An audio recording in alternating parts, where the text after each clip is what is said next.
Hello friends, welcome back to my channel Shaina Goyal. So friends, I hope आप सभी fit and fine होंगे, healthy होंगे friends. So आज की वीडियो का टॉपिक हमारा है CCE, that is continuous and comprehensive evaluation. So आप कोई भी टीचिंग कोर्स कर रहे हैं या फिर टीचिंग के एग्ज़ाम की प्रिपरेशन कर रहे हैं तो ये टॉपिक बहुत इंपॉर्टेंट है फॉर ऑल ऑफ यू। सो इस टॉपिक को हम कंप्लीट देखने वाले हैं विद द इंट्रोडक्शन, क्यों इसको CCE कहा जाता है, इसके अंडर क्या सब पार्ट्स हैं। कंप्लीट इस टॉपिक को डिटेल में हम आज स्टडी करने वाले हैं, each and every point of this topic. So friends, अगर आपने मेरे प्रीवियस वीडियोस चेक नहीं की है CDP सीरीज़ की तो डेफिनेटली आपको वो चेक करनी चाहिए, क्योंकि along with the previous year questions हम सभी टॉपिक्स को बहुत अच्छे से डिटेल में करते आए हैं, तो आप चाहें तो उनसे नोट्स भी बना सकते हैं।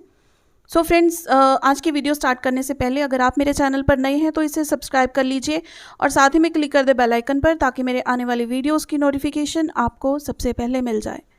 सो देखिए, CCE यानी कि कॉन्टिन्यूस एंड कॉम्प्रिहेंसिव इवैल्यूएशन, सबसे पहले ये इसकी नीड क्यों पड़ी। पुराना जो सिस्टम था इवैल्यूएशन का, वो क्या था, ईयरली सिस्टम था। साल के एंड में बच्चों पे इतना बर्डन होता था, फुल सिलेबस आता था और बच्चों की जो ओवरऑल डेवलपमेंट है वो नहीं चेक होती थी। बहुत सारे फैक्टर्स थे, जो कमियां थी पुराने एजुकेशन सिस्टम में, उसको ख़त्म करने के लिए CCE आया था, जो कहता है कि इवैल्यूएशन बच्चों की कॉन्टिन्यूअस होनी चाहिए और कॉम्प्रिहेंसिव यानी कि वास्ट एरिया होना चाहिए इवैल्यूएशन का। ठीक है, तो सबसे पहले हम इसकी जो इंट्रोडक्शन है कि ये कैसे आए, किस तरह से, वो हम करते हैं, फिर हम डिटेल में इस चीज़ को देखेंगे। सबसे पहले देखिए, ये सजेस्ट CCE को किसने किया, नेशनल पॉलिसी ऑफ एजुकेशन 1986 में इस चीज़ को सजेस्ट किया था। एंड RTE 2009 में सेक्शन 29(1) में इस चीज़ को इम्प्लीमेंट करने की भी बात कही हुई है, तो ये सेक्शन आप लोगों ने याद रखना है, सेक्शन 29(1). देन CBSE ने इस चीज़ को इम्प्लीमेंट किया in the year 2000 for the first time. ये चीज़ जब इम्प्लीमेंट हुई वो किसने की थी, CBSE ने, और कौन से साल में, 2009 में। किस क्लास पर, सिर्फ क्लास 9 पर ये इम्प्लीमेंट हुई थी और ऑल ओवर इंडिया ये चीज़ इम्प्लीमेंट हुई थी अप्रैल 1 में 2010, जब RTE 2009 भी इम्प्लीमेंट हुआ था, सेम डेट को। ठीक है, तो ये चीज़ आपको याद रहेगी कि ऑल ओवर इंडिया ये चीज़ कब लागू हुई और RTE कब लागू हुआ, दैट वाज 1 अप्रैल 2010। ये चीज़ इंट्रोडक्शन क्लियर है। देखिए, इसमें से भी क्वेश्चंस उठ के आ जाते हैं। सबसे मेन क्वेश्चन तो यही होता है कि सबसे पहले ये चीज़ इंप्लीमेंट कौन से साल में हुई, या फिर कौन सी क्लास के लिए हुई, या फिर ऑल ओवर इंडिया ये चीज़ इंप्लीमेंट कब हुई। ठीक है, तो ये दो पॉइंट्स को आपने ध्यान में रखना है। एक तो फर्स्ट टाइम जब इम्प्लीमेंट हुई तो किस साल में हुई, और सेकेंड क्या है, ऑल ओवर इंडिया यानी कि पूरे देश भर में ये इम्प्लीमेंट जब हुई तो कौन सा साल था, दैट वाज 2010। दोनों में डिफरेंस क्लियर हो गया। Now we will see the CCE in detail. So friends, देखिए, continuous and comprehensive evaluation. So continuous में फिर जो हैं दो फैक्टर्स होते हैं। सबसे पहले हम देखते हैं इस एजुकेशन का मेन एम क्या था। एम था to improve not just measure. ठीक है, मेजर करना नहीं है, इम्प्रूव करना भी है। क्या, हर स्टूडेंट के लर्निंग किस तरह की है। ठीक है, लर्निंग में भी सिर्फ मार्क्स नहीं है, बच्चे की पर्सनालिटी क्या है, बच्चे का क्या एटीट्यूड है, ठीक है, उसकी हेल्थ क्या है, सभी चीज़ें इंपॉर्टेंट है। पर्सनालिटी, पार्टिसिपेशन एंड हेल्थ, ठीक है, सभी चीज़ें इंपॉर्टेंट है इन स्टिमुलेटिंग स्ट्रेस फ्री वेज। ठीक है, तो ये क्या है, CCE का एम है to improve not just measure each students learning, not just marks, in stimulating stress free ways. ये चीज़ समझ आ गई। और इवैल्यूएशन क्या होता है, to assess each area of learning. ठीक है, सिर्फ मार्क्स नहीं, सिर्फ बच्चे की स्टडी एरिया नहीं, ये क्या कहते हैं कि बच्चे की ओवरऑल डेवलपमेंट होनी चाहिए। हर फील्ड में बच्चे को जज किया जाना चाहिए। कोई बच्चा स्टडीज़ में अच्छा होता है, कोई गेम्स में अच्छा हो सकता है, कोई म्यूज़िक में अच्छा हो सकता है, तो हर एरिया को डेवलप करना चाहिए बच्चों का, और हर एरिया को जज भी करना चाहिए, यानी कि उसको इवैल्यूएट करना चाहिए। ये चीज़ क्लियर हो गई। सिर्फ मार्क्स हमारे लिए मैटर नहीं करती हैं, बच्चे की क्या पर्सनालिटी है, क्या ग्रोथ है, उसकी फिजिकल फिटनेस किस तरह की है, कितना वो एक्टिव है क्लास में, कितना पार्टिसिपेट करता है। ठीक है, सभी चीज़ें क्या है, कॉन्टिन्यूस एंड कॉम्प्रिहेंसिव इवैल्यूएशन का पार्ट है। ये each and every aspect of child's learning को क्या करता है, इवैल्यूएट करता है बेसिकली।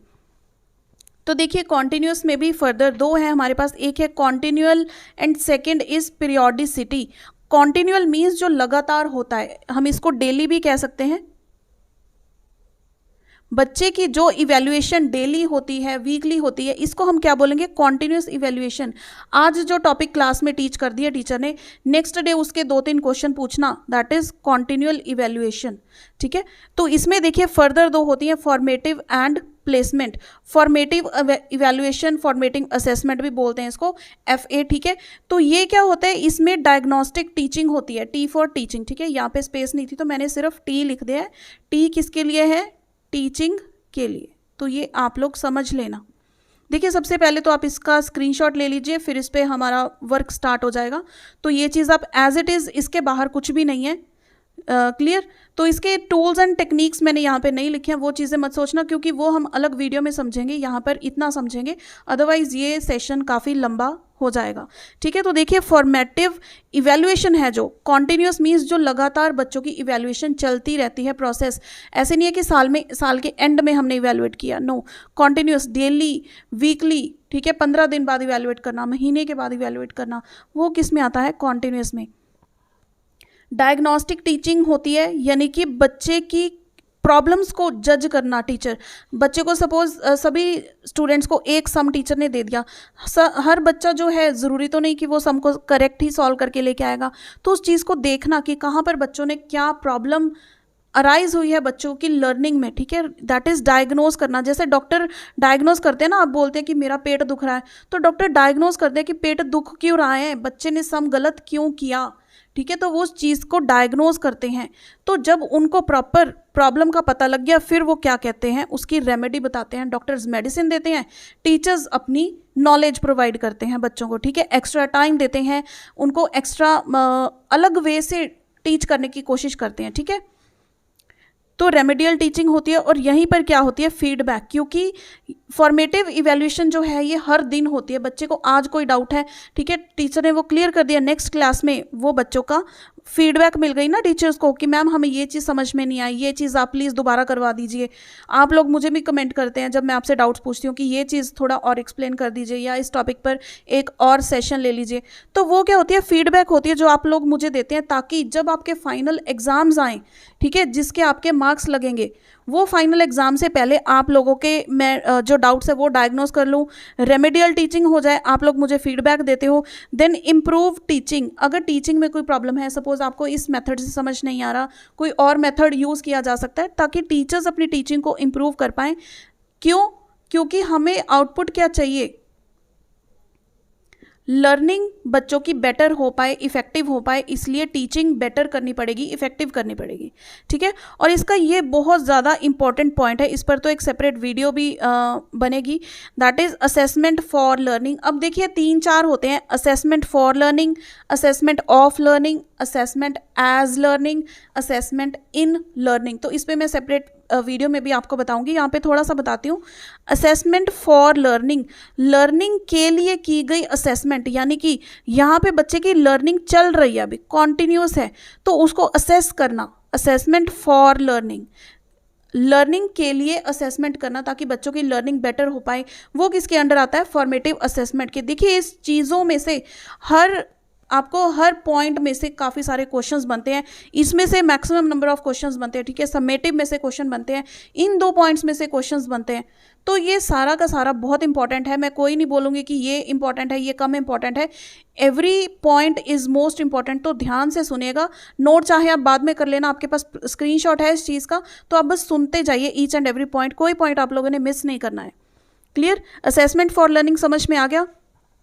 अब देखिए होता है समेटिव असेसमेंट, इसको हम क्या कहते हैं? पीरियोडिसिटी से स्टार्ट करते हैं, सॉरी, इसका एक प्लेसमेंट होता है। देखिए प्लेसमेंट बेसिकली क्या होता है, हमें पता है कॉलेज में जैसे हम जॉब के लिए हमारी प्लेसमेंट होती है, तो क्या होता है? स्क्रीनिंग होती है ना एक तरह से, पहले हमारा एडमिशन किसी में हो या फिर हम किसी जॉब में लगे, वहाँ से हमारे स्किल्स को टेस्ट किया जाता है, हमारे स्किल्स को टेस्ट किया जाता है। उसी तरह से प्लेसमेंट के अंदर क्या होता है, अगर आपने किसी कोर्स में एडमिशन लेनी है या फिर कोई आप टेस्ट देना चाहते हैं, तो वहाँ पर आपके पहले स्किल का टेस्ट होगा। स्किल टेस्ट करने के बाद ही आप वो वहाँ पर प्लेस हो पाएंगे उस टेस्ट के लिए पर्टिकुलर। ठीक है, फॉर्मेटिव असेसमेंट के साथ ये होता है कॉन्टिन्यूअल में, यानी कि प्लेसमेंट में कॉन्टिन्यूसली ये चीज़ें चलती रहती हैं कि बच्चों के स्किल्स टेस्ट होते जाते हैं, वो उस लेवल में प्लेस हो जाते हैं कि ये इंटेलिजेंट स्टूडेंट्स हैं, ये एवरेज स्टूडेंट्स हैं, and so on.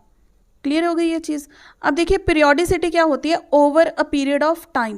Periodicity, periodically हम कहते हैं जैसे साल में बच्चों की फ़ी पे करनी होती है ना, क्वार्टरली फ़ी अक्सर पेरेंट्स पे करते हैं कि 4 महीने बाद आप लोगों ने इतने पैसे जमा करवाने हैं, या फिर आप ट्यूशन्स भी लगते हो तो वो आपको चार्ज कैसे करते हैं, या तो क्वार्टरली चार्ज करते हैं, क्वार्टर का चार्ज करते हैं, या फिर हाफ ईयर का चार्ज करना। ठीक है, ये क्या हो गया पीरियोडिकली, कुछ फिक्स्ड इंटरवल के बाद। तो समेटिव इवैल्यूएशन ऐसी है जो साल में 2 बारी होती है एक तो, यानी कि इसका इंटरवल क्या हुआ, हाफ ईयर का। इसको हाफ ईयरली एग्जाम्स भी कहते हैं नॉर्मल लैंग्वेज में। आप किसी भी स्कूल के बच्चे से पूछो, ये सिर्फ पढ़ने वाली बातें नहीं, आप इस चीज़ को प्रैक्टिकली, कोई भी स्कूल गोइंग स्टूडेंट है ना जो 10th से बिलो है, तो उसको आप कंसल्ट करके देखो, वो आपको बेटर समझाएगा। आपकी नॉलेज भी उतनी नहीं होगी जितना वो आपको बता देगा कि फॉर्मेटिव असेसमेंट इतने मार्क्स की होती है ना, समेटिव हमारी इतने मार्क्स की होती है। तो मैं वो चीज़ें यहाँ पर हम डिस्कस करेंगे। सबसे पहले देखिए समेटिव, जैसे ये साल में 2 बारी होती है ये पेपर, इसको हम रिटन एग्ज़ाम भी कह सकते हैं, ज़्यादा बड़ा पेपर कहते हैं, जो 80 मार्क्स का या फिर 100 मार्क्स का इस तरह से पेपर होता है। तो ये होता है जजमेंट देता है कि बच्चे की लर्निंग कितनी हुई है या फिर इफेक्टिव टीचिंग कितनी हुई है। तो ये होता कब है, at the end of the term या फिर एंड ऑफ सेशन। जैसे अब जो क्लासेस हैं वो क्या हो गई, हाफ ईयरली क्लासेस हो गई। जो सिलेबस बच्चों ने 6 महीने पढ़ लिया, वो नेक्स्ट 6 मंथ्स में वो चैप्टर्स नहीं पढ़ेंगे। ठीक है, यही तो सीसीई कहता है कि बच्चों पर एकदम से ज़्यादा बर्डन ना डालें कि साल के एंड में आप पेपर ले रहे हो और सभी वो 1 से लेके 24 तक चैप्टर्स आ रहे हैं, बच्चा तो बोझ में ही दब जाएगा, है ना। तो हाफ ईयरली आप लीजिए, बच्चों की अंडरस्टैंडिंग क्रिएट कीजिए, उसकी रोट मेमोराइजेशन को आप इनकरेज ना करें, उसका कंसेप्ट क्लैरिफिकेशन हो, अंडरस्टैंडिंग बेटर हो। इसलिए हाफ ईयरली एग्जाम्स, जिसको समेटिव इवैल्यूएशन हम कहते हैं, वो होता है। ठीक है, इसको कहते हैं असेसमेंट ऑफ लर्निंग। अब ऑफ लर्निंग, जो लर्निंग की है उसको इवैल्यूएट करना। यहाँ पर क्या थी, जो लर्निंग की है उसके लिए बच्चों को इवैल्यूएट करना, जो लर्निंग करनी है बच्चों ने। असेसमेंट फॉर लर्निंग, लर्निंग के लिए। ठीक है, ये क्या हुआ, लर्निंग। अब मेरी हिंदी की राइटिंग ज़्यादा अच्छी नहीं है तो ऐसे ही आप समझ लेना, लर्निंग के लिए। और असेसमेंट ऑफ लर्निंग क्या है, जो आपने लर्निंग की है उसको असेस करना। ठीक है, ये लर्निंग हो चुकी है, अब उसको इवैल्यूएट कर रहे हैं कि बच्चों ने कितना पढ़ा था। फॉर एग्जांपल आप सीटेट की या फिर पीएसटेट की या फिर कोई भी स्टेट लेवल की प्रिपरेशन कर रहे हो, तो अभी क्या चल रहा है, अभी आपका सब चल रहा है फॉर्मेटिव, डायग्नोस्टिक टीचिंग चल रही है, रेमेडियल टीचिंग चल रही है, feedback, improve teaching, assessment for learning, ये सारी चीज़ें चल रही है। जब आप एमसीक्यू मेरे साथ साथ करते हैं तो आप मुझे कमेंट करते हैं, मैं ठीक है, वो आपका आंसर गलत हो सकता है या सही हो सकता है, वो किस में आता है, फॉर्मेटिव में। सबमेटिव यानी कि ये असेसमेंट ऑफ लर्निंग कब होगी, जब आप एक्चुअल अपना सीटेट का पेपर देंगे या फिर जो भी आपका स्टेट लेवल का पेपर है वो आप देंगे, तब आपकी असेसमेंट ऑफ लर्निंग होगी कि कितनी लर्निंग की है आपने, कितनी कंसेप्ट लिए हैं, कितनी एमसीक्यूज प्रैक्टिस किए हैं, ये टेस्ट वो जज करेगा। तो ये फाइनल टेस्ट होता है, इसको हम क्या बोलते हैं, समेटिव।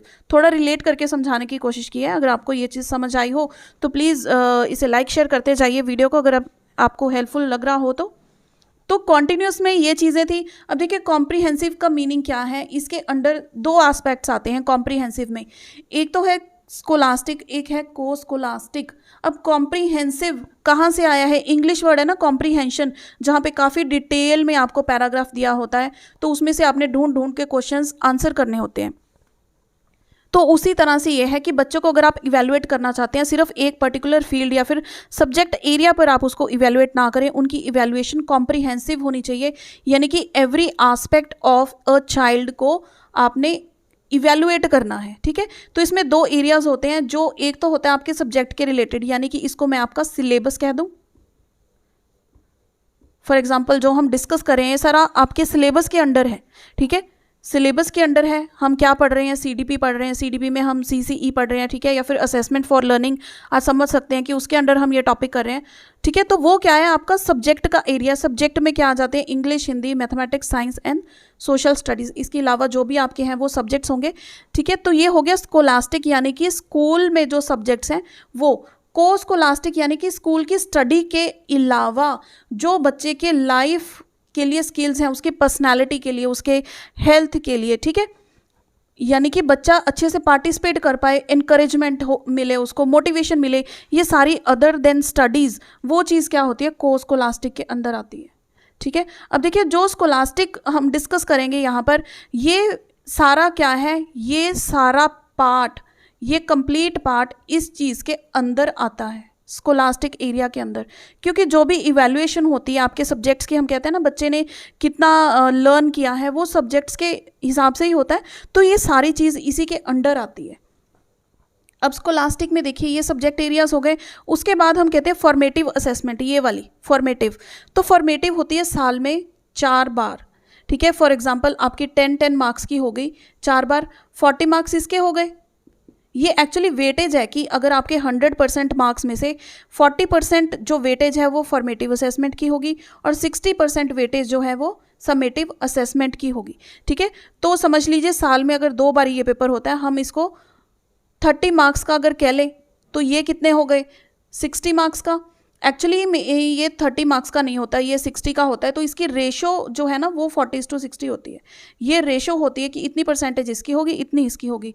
तो बेसिकली हम कहते हैं फॉर्मेटिव असेसमेंट साल में 4 बार होता है, ठीक है।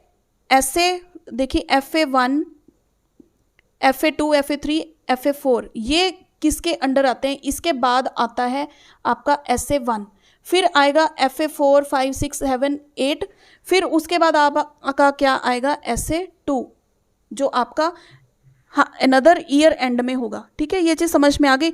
तो ये टोटल कितनी परसेंटेज हो गई, ये हो गई आपकी 100% ऑफ मार्क्स। एक्चुअली देखिए स्कूल लेवल्स में यही चीज़ इंप्लीमेंट भी होती है, सिर्फ ये नहीं है कि हम इसको पढ़ने के लिए कर रहे हैं, स्कूल में यही फॉर्मेट फॉलो होता है। बच्चे से पूछिए FA SA, वो आपको क्लियरली बताएंगे ये चीज़ें। क्लियर हो गई ये चीज़, तो एक थम्स अप दिखा दो भैया वीडियो को। तो अब देखिए को स्कोलास्टिक में क्या होता है, को स्कोलास्टिक में होता है आपके सब्जेक्ट को छोड़कर बाकी फील्ड्स में भी तो आप लोगों को एनहांस करना है ना अपने कैपेबिलिटीज़ को। तो लाइफ स्किल्स के रिलेटेड वर्क एजुकेशन होता है, एटीट्यूड्स एंड वैल्यूज़, ठीक है। विजुअल एंड परफॉर्मिंग आर्ट्स, इसके अंदर को करिकुलर एक्टिविटीज़ आ जाती हैं, फिजिकल एंड हेल्थ एजुकेशन या फिर इसकी जो एक्टिविटीज़ हैं। सो मैं आपको कुछ एग्जांपल्स दे देती हूँ इसकी। लाइफ स्किल्स में क्या होता है, इसमें बेसिकली 3 एस्पेक्ट्स कवर होते हैं। फर्स्ट इज थिंकिंग स्किल्स, फिर social skills and another is emotional skills, जिसमें आपकी एक्टिविटीज़ आ जाती हैं लाइक डीलिंग विद स्ट्रेस हो जाता है, self awareness, problem solving, interpersonal relationships, effective communication. ये सारा किस में आता है, लाइफ स्किल्स में, जो आपको मॉरली उठाने की कोशिश करता है। उसके बाद वर्क एजुकेशन, लाइक कुकरी क्लासेस होती हैं स्कूल्स में, है ना। कुकिंग आपके पास चॉइसेस होती है, आप कुकिंग क्लासेस में जाना चाहते हो, या फिर कुछ भी हैंड एम्ब्रॉयडरी होता है, रिसाइकलिंग ऑफ पेपर हो गया, प्रिपरेशन ऑफ स्टेशनरी आइटम्स, कुछ भी जो प्रैक्टिकली आप चीज़ें कर सकते हो ताकि आगे जाकर आप उसको एज अ वर्क भी अपना पाओ, ठीक है। वो किस में आता है, वर्क एजुकेशन में। उसके बाद एटीट्यूड्स एंड वैल्यूज़, ये चीज़ें आपको सिखाई जाती हैं कि टीचर्स के साथ आपका किस तरह का बिहेवियर है, ठीक है। अपने फ्रेंड्स के साथ, जो आपके स्कूल मेट्स हैं, वहाँ पर आपका क्या बिहेवियर है, क्या पार्टिसिपेशन है आपके स्कूल प्रोग्राम्स में, उसके एनवायरनमेंट की तरफ क्या योगदान है आपका। Then is visual and performing arts, इसमें विजुअल एंड परफॉर्मिंग आर्ट्स में हम कह सकते हैं लाइक म्यूज़िक में भी आपका वोकल, इंस्ट्रूमेंटल, फिर dance, drama, drawing, sculpture, painting, ठीक है, पपेट्री हो गया, फोक डांस हो गया, काफ़ी सारी जो भी आपका इंटरेस्ट के अकॉर्डिंग है आप वो चूज़ करते हैं। ऑप्शंस होती है ना हमारे पास, कोई बच्चा म्यूज़िक में जाता है, कोई डांस में जाता है। देन को करिकुलर एक्टिविटीज़ में फर्दर 2 होती हैं activities like literacy and creative skills होती हैं, या फिर ICT बेस्ड होती हैं। Another is physical and health and physical education related जो एक्टिविटीज़ होती हैं, लाइक आप स्पोर्ट्स में जाते हैं या फिर NCC NSS कैंप आप ज्वाइन करते हैं, स्विमिंग, जिम्नास्टिक्स, योगा, ठीक है, गार्डनिंग, स्काउटिंग एंड गाइडिंग, ये सारा किसके अंडर आ जाता है, फिजिकल एंड हेल्थ एजुकेशन के अंडर। तो ये सारा देखिए कितना कुछ था इसमें, and each and every point here is very important. अगर आपको इस चीज़ में कोई डाउट हो तो definitely you should clear your doubt, क्योंकि ये बहुत इंपॉर्टेंट टॉपिक है। चाहे आप कोई भी टीचिंग का कोर्स कर रहे हैं या फिर टीचिंग का आप एग्ज़ाम देने वाले हैं, इसमें से क्वेश्चन आपको 100% देखने को मिलेगा। सो फ्रेंड्स, आई होप ये वीडियो आपको हेल्पफुल रही होगी। तो इसे लाइक एंड शेयर ज़रूर कीजिएगा। मिलते हैं अगली वीडियो में, और नेक्स्ट वीडियो इसी का पार्ट 2 है, क्योंकि वहाँ पर हम इसके टूल्स एंड टेक्निक्स डिस्कस करेंगे। अब देखिए, जो फॉर्मेटिव इवैल्यूएशन है ना, इवैल्यूएशन फॉर्मेटिव है चाहे समेटिव है, इस चीज़ को करने के लिए टीचर्स ये कैसे करेंगे, उसके लिए चाहिए टूल्स एंड टेक्निक्स।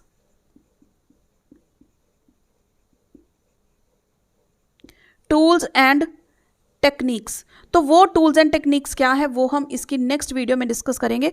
तब तक चैनल पर बने रहिए। See you in the next video friends, till then keep watching.